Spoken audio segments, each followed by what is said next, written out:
Hello everyone, I'm Justin Talbot and I'm excited to present Statistical Schema Learning with Occam's Razor, joint work with Daniel Ting. We're interested in solving the schema learning problem. Given a flat table as input, potentially with dozens of columns and millions of rows, we want to automatically learn a good schema, organizing the columns in the input table into entities and relationships. Why do we want to do this? There are two key reasons. First, a well-designed schema reduces or eliminates update anomalies, making it easier to maintain a dataset over time. Second, for data analysts, a well-organized, concise schema can be easier to understand and work with than an unorganized flat table. There is a lot of previous work describing various approaches to schema design. For example, dimensional modeling and entity relationship modeling are widely used methodologies for designing database schemas given domain knowledge and business needs. More closely related to our problem is schema normalization, introduced by Codd in the early 1970s. The goal of schema normalization is to transform an input schema into an equivalent new schema that eliminates certain types of redundancies in the data. A variety of normal forms have been described which detail how different types of data redundancies can be identified and eliminated. For example, for a schema to be in third normal form, redundancies due to functional dependencies between columns must be removed. If we know the functional dependencies that should hold in our schema from domain knowledge, a simple greedy algorithm can convert a schema into third normal form. Let me walk through an example. Consider this simple table with information about products, their suppliers, and the state each supplier is from. From domain knowledge, we know that supplier functionally determines state. Since supplier is not a key of this relation, the third normal form is violated. But we can fix this by splitting the schema into two separate tables. The right table contains supplier and state. We can deduplicate it, eliminating the redundancy. And we add a foreign key to the left table. To save space, I'm going to omit the details of this foreign key. At this point, we don't have any remaining functional dependencies that violate third normal form, so we can terminate the recursive process. Schema normalization is widely used to improve schemas, but it is inherently a manual process requiring human input to identify and prioritize functional dependencies. To address this, Papenbrock and Naumann recently suggested a fully automated variant of this process. Rather than use domain knowledge, they extract the functional dependencies directly from the data. Recent algorithmic improvements have made it feasible to enumerate all empirical functional dependencies in moderate-sized datasets. And second, they use heuristics to automatically pick a violating functional dependency in step 2. With these two changes, they describe a fully automated way to derive a normalized schema from an input dataset. However, there are a few shortcomings to this approach. First, despite new algorithms, it is still very costly to enumerate functional dependencies. For example, their algorithm takes more than 33 hours to enumerate the 13 million functional dependencies in a denormalized version of TPCH. Further, many of those functional dependencies are data artifacts and don't correspond to any real-world relationship that should be modeled in the schema. Also, empirical functional dependencies are fragile. A small amount of noise in the dataset can obscure these dependencies. Another shortcoming is that it's unclear what makes a good ranking heuristic for functional dependencies. And finally, the overall normalization process is greedy. While we are guaranteed to get a normalized result, it's not clear how close the resulting schema is to the best schema that a human expert could produce. We wondered if we could do better. In designing our approach, we went back to the original goal of normalization and asked, instead of using functional dependencies in normal forms, could we turn schema learning into an optimization problem? That is, can we just search over all possible schemas and find a schema that optimally removes redundancy? Structuring schema learning as an optimization problem potentially could avoid many of the problems we identified with the Papenbrock and Naumann approach. To treat schema learning as an optimization problem, we first need a way to enumerate all possible schemas.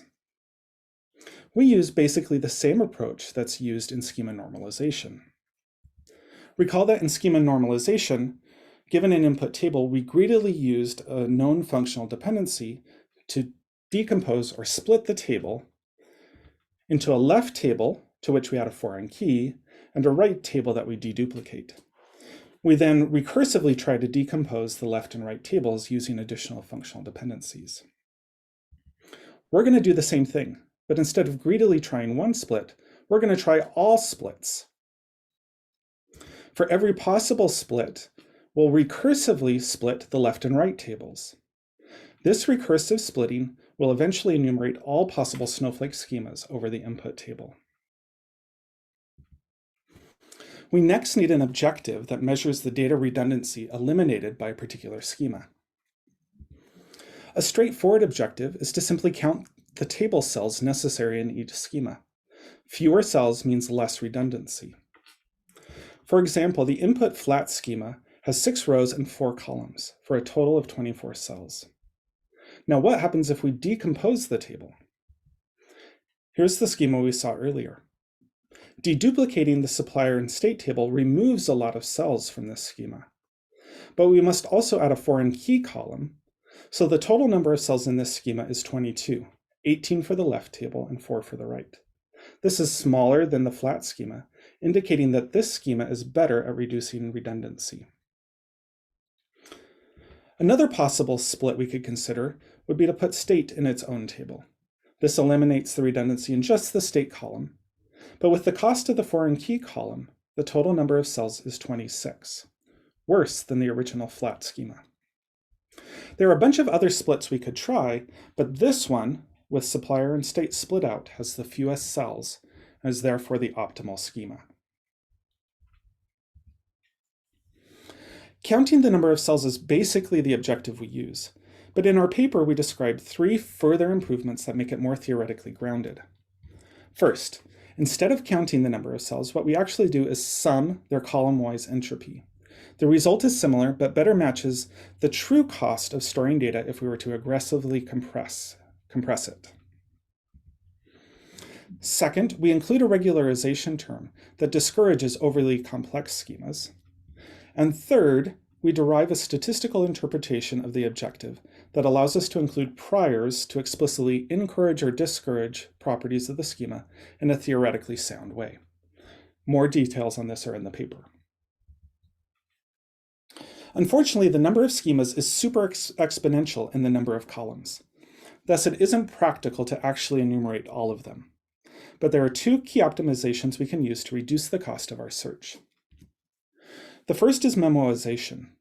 As we recursively decompose our input table, we will reach subtables at the inner nodes.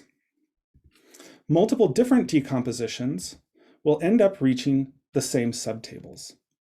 We can memoize the value of our objective function for these subtables and reuse it during the search. The second optimization is branch and bound. If we can identify practical lower and upper bounds for our objective, we can use them to prune our search space. Let's define J star to be the optimal value of our objective on the input data set. Here we'll call it D. We want to find a lower bound on this optimal value. Now consider this table on the right. It's the same as the left table, but we've just omitted one column, state. It turns out that the optimal value for our objective run on this table on the right, D star, is a trivial lower bound on the objective for the left table. To see why, remember that our objective is basically just the amount of space needed to store the data. The right table has less data than the table on the left, so therefore its compressed representation must be the same or smaller than that of the table on the left.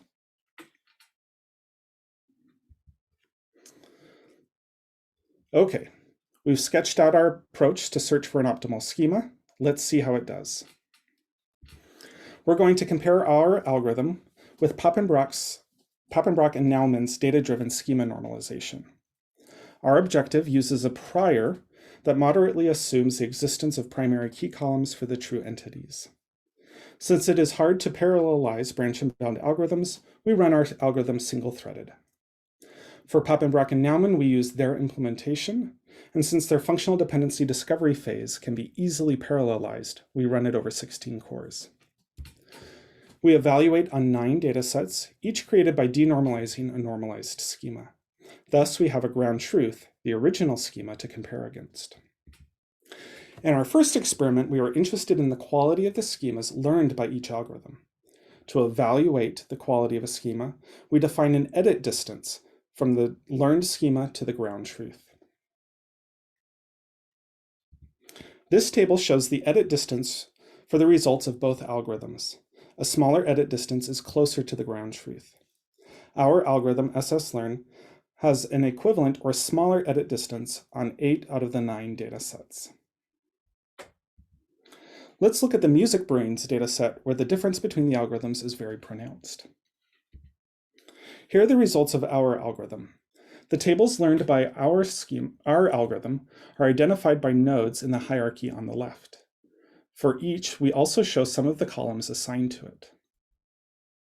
Since this schema has 113 columns, we use the asterisk notation to summarize correctly placed columns that have the same prefix. The ground truth table names are shown on the right in color. The one-to-one correspondence between learned tables or nodes on the left and the ground truth table names on the right indicates that we have almost exactly matched the true schema. Only 2 fields, highlighted here in yellow, are misplaced. In contrast, the Papenbrock and Naumann results recover most of the basic structure, but is overly decomposed. 10 tables marked with a red triangle have been introduced that do not exist in the original schema. These should be merged with their parent tables to match the ground truth. Further, 9 fields marked here in yellow are placed in the wrong location. We see somewhat similar results on the other datasets. By looking for a globally optimum schema, our results tend to be closer to the human-designed ground truths. In our second experiment, we look at the robustness of the algorithms by adding a small amount of noise to the TPCH dataset. Here is our result. Again, our learned tables are shown on the left in the hierarchy, and the true table names are shown on the right. Despite the introduced noise, the nearly one-to-one correspondence between learned and true tables indicates that we have successfully learned most of the true schema. In contrast, the Papenbrock and Naumann schema is very hard to align to the ground truth tables. There is very little recognizable structure in this schema. This is not surprising. With noise introduced, the functional dependencies in the clean data set are almost completely lost, and the algorithm has very little information to go on. Finally, we look at performance. In this table, we're looking at the wall clock execution time in minutes for both algorithms. In the speedup column, we see that our algorithm is consistently faster, though the ratio varies substantially. On the TPCH dataset, which took Papenbrock and Naumann 33 hours, we were able to find the globally optimal solution in only 24 minutes, almost 100x faster. Okay, let's wrap up. In our paper, we present a novel optimization approach for learning a good schema from a flat table. Further, we've described a tractable algorithm that can drastically outperform the previous state-of-the-art and bring schema learning into the realm of feasibility for many use cases. This has applications for data scientists, data analysts, and DBAs. We've further shown how to include priors on the objective to tune our algorithm for various use cases. And finally, we've shown that it is possible to find the join decomposition that minimizes the size of a data table. We anticipate that this will have applications in data compression. Thank you.